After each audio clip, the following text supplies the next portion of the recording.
Dobro, doktor Šešerko, je pa včasih taka odločitev politična, ne? Že v drugih primerih, tudi kar se tiče državljanstev in tujcev, potem lahko slišimo, aha, gre za kupovanje volivcev, ne?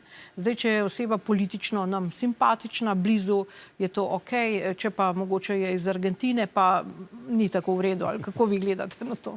No, jaz, ko gledam na Bajuka, ne, moram reči, da on je bil precej desno, jaz sem bil bolj levo, zeleno, ampak razmerje je bilo pa zelo v redu. In moram reči, da sem jaz v osamosvojitveni vladi slučajno srečal Američana, ameriškega državljana, takrat še pod jugoslovansko zakonodajo, ki je bil aktiven za okolje in se zaljubil tu v Sloveniji in je bil brez službe. Jaz sem ga vzel v službo in sem predlagal ministru za pravosodje, da se to potrdi in smo se lepo dogovorili, nismo javno nič govorili zadnjih 30 let o tem. Ampak, ko sva mi dva prišla na zunanje ministrstvo v Washingtonu, še v času, ko je bil Milošević pri polni moči in je ameriška vlada polno podpirala Miloševića, sem jaz lahko tako z vodjo oddelka za Evropo in z vodjo oddelka za Jugoslavijo, skupaj z njim, ljudi tam polno prepričal, da so rekli, ja, saj res, kako lahko ameriška vlada staliniste podpira, demokratičnega sistema v isti državi pa ne. In eden od njiju je potem odstopil, zato ker se ni strinjal z zunanjim ministrom, drugi je sicer ostal na položaju, ampak po nekaj mesecih je prišlo do preobrata v ameriški vladi. In na nek način bi jaz rekel, da je bilo tudi zato koristno, ker so videli, da mi nimamo alergije na ameriške državljane tu v slovenski vladi. To je pa res, Američani so zelo občutljivi, tudi če bi imeli mi alergijo na Srbe, na Bosance, na Hrvate. Se vam ne zdi, da to pri njih res nekaj šteje? Ja, sigurno. Jaz sem nekaj časa študiral tam in sem gledal, kako pravzaprav ta njihov melting pot ne deluje, in če bi gledali na vse te drobne malenkosti, je pa res, da predsednik države ne moreš ratati, če nisi ameriški državljan. Ja, no, sej, če bi poslušali predsednika Trumpa, ki je imel čez predsednika Obamo toliko zapovedati, je to ta zgodba. Odvisen, kako gledamo na celo to zgodbo. No, lejte, spet je tu vaša knjiga Leadership by Virtue, to se pravi vodenje z vrlinami. Prodajate jo samo, napisali ste jo samo v angleščini in prek Amazona. Se dobro prodaja? Ne. Zakaj? Dobil sem en zelo zanimiv odgovor enega gospoda, ki je bil še v jugoslovanskih časih minister za znanost, je rekel, da sem razvil en koncept, ki je za trenutno stanje in trenutni način, družbeno-politični in ekonomski sistem, ki ga imamo pri nas in v svetu, to zelo problematična zgodba. In ni nikako se razvila naprej, da bi se mogoče... Ne, mogoče sem pa tudi jaz sam naredil napake, tako da si ne bom pripisoval medalj, da sem naredil nekaj tazga. Dobro, mogoče rabi prevod v slovenščino, pa bo kaj boljša prodaja. Torej, nova tema. 2-letni Chris Zudič, ki se je rodil s spinalno mišično atrofijo, je konec prejšnjega tedna v ameriškem Los Angelesu že prejel zdravilo Zolgensma. Zdravilo je razvilo podjetje Avexis v lasti švicarskega Novartisa. Chrisovi starši so za en odmerek odšteli več kot 2 milijona ameriških dolarjev in brez pomoči domače in tuje javnosti, ki je v dobrem tednu zbrala več kot 4 milijone evrov, jim to ne bi uspelo. Mama malčka, katerega zdravje že kaže prve izboljšave, je o dnevu D za malega Chrisa takole poročala.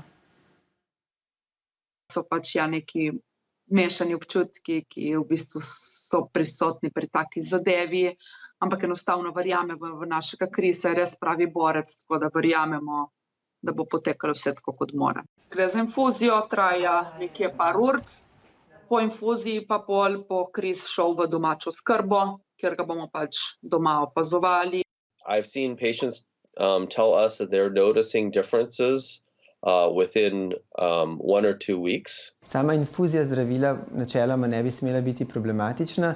vendar pa bo Kris še 3 mesece spremljan v ZDA zaradi možnosti, da bi prišlo do prehodne okvare jeter, kar vidijo pri večini pacientov, ki so bili tako zdravljeni. To se da zdraviti relativno dobro z steroidi.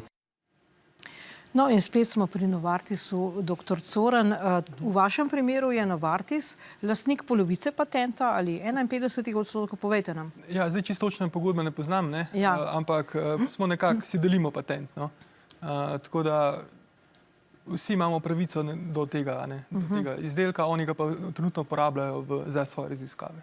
Ja, torej kaj zdaj to pomeni za slovensko znanost, da neka tuja industrija pride, sponzorira seveda in potem tudi to dobi, mi pa na nek način izgubimo, ne? To zdaj ni naš umetni želodec. Nam ostane patenta, ne? To pomeni, da... Polovica patenta, ne? Ja, no, seveda, ja. Delno lastništvo, ne? To pomeni, da če bo projekt se širil oziroma če se bo naklada teh strojev oziroma nadaljnji razvoj nadaljeval, bomo tukaj zraven, ne? Kar pomeni, da bomo lahko razvijali tudi svoje kompetence, ne? Ni vedno vse samo v denarju, ne? Je tudi razvoj človeškega kapitala, ne? Človeški, se pravi, na tem projektu smo preko 5-6 študentov je delalo na tem projektu, ki so pridobili neprecenljive znanja iz industrije in tudi raziskovalne možnosti so bile velike, ne, se pravi, za doktorje znanosti. In lahko samo upamo, da nam jih tujina ne ukrade zdaj na nek način. To je pa Doktor Šešerko, zdaj, ko so se zgodbe podobnih primerov iz tujine pojavile v naših časopisih, smo lahko brali, da se v tujini sprašujejo, pa zakaj farmacija ne donira ali pa ne spusti cene. Kajti vendarle država veliko vlaga v to isto farmacijo, ne nazadnje, konec koncev jim tudi vrnemo ves DDV, ne, kar oni v glavnem izvažajo in v bistvu dobijo od države precej denarja. Kako vi gledate na to? Ja, tu imam včasih vtis, da je slovenska politika preveč klečeplazna. Ti moraš, res je treba imeti oseben odnos z ljudmi, ki so na tvojem nivoju v tujini. Če tega nimaš, potem si tako rekoč te gledajo skozi filmsko kamero samo. Ne? Jaz vidim v tem veliko pomanjkljivost. Zadnje čase se vidi, da Slovenija nekako mednarodno se ne zna situirati. Treba bi bilo nekaj ljudi poslati še v jezikovne tečaje, da bi še kak drug jezik govorili in da bi bili uspešni. Ne moreš hoditi po svetu, pa se ne moreš sprijateljiti z ljudmi. Pa te nihče niti ne pogleda, ne? Točno. Ja. Dobro, gospod Berce, Lek je bil ena prvih družb, prva je bila Tobačna, ne, ki smo jo prodali tujcem. Zdaj pa, če gledamo na eni strani Krko, takratni predsednik uprave, ki zdaj že upokojen, je bil zelo proti prodaji, in pa seveda, če gledamo zdaj to družbo, ali smo naredili napako? Ja, takrat, če se jaz prav spomnim, je premagal ego spet, ne? Dva egotripa, ki se nista hotela združiti. Najprej je bil interes, da bi Lek in Krko združili, ne? Da bi Slovenija imela en močen sistem, ki bi bil sposoben na tem mednarodnem trgu, ki je precej velik, in imeli smo veliko pogačo, predvsem v Rusiji, zaradi tega je tudi verjetno bil Novartis toliko zainteresiran za nas, da bi lahko odigrali malo drugačnejšo vlogo, kot pa smo jo ona. Razvoj pa tudi, ne vem, če je zdaj prav skoncentriran v Ljubljani. Dobro, so neki projekti, ampak...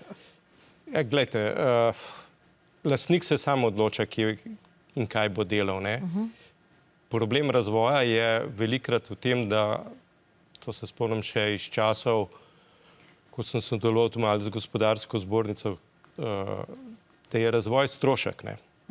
In čim na razvoj gledaš kot strošek, ne pa kot nekaj, kar ti bo čez nekaj časa prineslo denar, potem imaš lahko na kratek rok sicer uspešne rezultate, na dolgi rok se ti pa to sigurno kot bumerang vrne.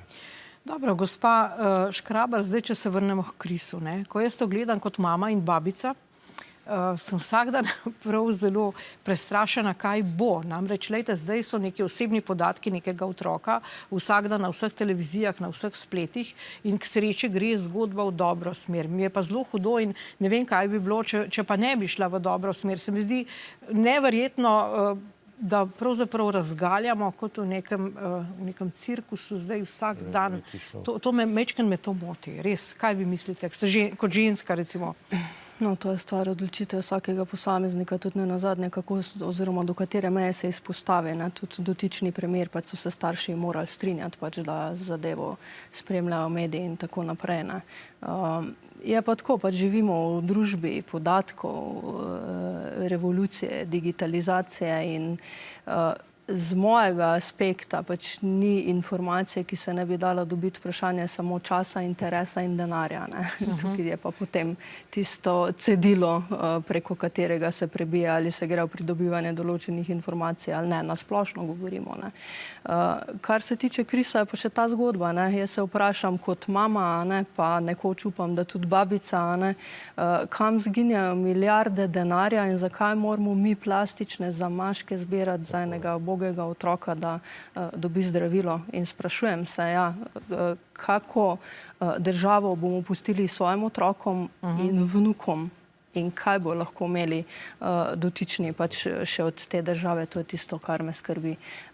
Živimo res v nekem obdobju divjega, nekontroliranega kapitalizma, ki pravi, bogatstvo je zakon, ni, in tudi ta teden so sami jumbo plakati, reklame, črni petek, črni teden. Mislim, a smo biti ali smo imeti, tukaj se sprašujem, pač kam so šle te naše vrednote. Ja, pa to, da spustimo kamero dobesedno v spalnice, pa v bolniško sobo, pa to je mečken preko meja, se vam ne zdi? Ja, se strinjam. Pa se dajo otroke, jaz dostikrat opazim pri kolegih, ki dajo slike otrok, nagih otrok, pri tem imamo pri nas tudi center za to otroško pornografijo, pa cel kup teh stvari. In se s tem dosti ukvarjamo in jih opozarjamo, ampak ljudje pravijo, pa kaj pol? Ja, ne kaj pol. Jutri bo ta otrok odrastel in bodo problemi. Ja, saj res, konec koncev tudi Kris bo odrastel in bo rekel, mama, zakaj si vsak dan objavlja na televiziji, koliko ima vročine?